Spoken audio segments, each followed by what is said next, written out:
விநாயகர் சதுர்த்தியை முன்னிட்டு திருச்சி மலைக்கோட்டை பிள்ளையாருக்கு 150 கிலோவில் பிரம்மாண்டமான கொழுக்கட்டை படையிலிடப்பட்டு வழிபாடு நடந்தது.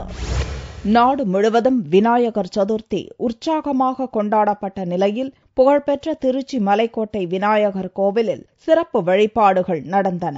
பச்சரிசி மாவு, உருண்டை வெல்லம், ஏலக்காய், ஜாதிக்காய், எள், நெய், தேங்காய் ஆகியவற்றை கொண்டு திருக்கோவில் மடப்பள்ளியில் 150 கிலோ கொழுக்கட்டை விசேஷமாக தயாரிக்கப்பட்டது.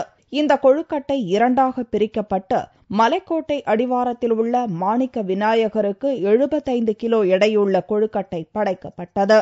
அதைத் தொடர்ந்து இன்னொரு பகுதியை சிவபக்தர்கள் சுமந்து சென்று உச்சிப்பிள்ளையார் கோவிலில் படைக்கப்பட்டது. திருச்சி உச்சிப்பிள்ளையார் கோயிலில் இருக்கோம். நாங்கள் வருஷம் இந்த கோயிலுக்கு வந்துருவோம். ரொம்ப சந்தோஷமா இருக்கும் இங்கே வந்து சாமி தரிசனம் பண்ணணும்னா. இந்த வருஷம் ரொம்பவே சிறப்பாக இருக்கு. 150 கிலோ ஒரு எடையுள்ள ஒரு கொலக்கட்டை படைச்சிருக்காங்க. கீழே 75 கிலோ மாணிக்க விநாயகருக்கும் மேலே 75 கிலோ உச்சிப்பிள்ளையாருக்கும் படைச்சிருக்காங்க. இந்த சாமிக்கு படைக்கிறது இல்லாமல் இங்கே வரப்போற மக்களுக்கும் அதை வந்து கொடுக்கறாங்க. ரொம்ப சந்தோஷமா இருந்தது. சிறப்பு பூஜைகள், அபிஷேகம், ஆராதனைக்கு பிறகு இக்கொழுக்கட்டை பக்தர்களுக்கு விநியோகிக்கப்பட்டது. விநாயகர் சதுர்த்தியை ஒட்டி இங்கு ஏராளமான பக்தர்கள் சாமி தரிசனம் செய்தனர்.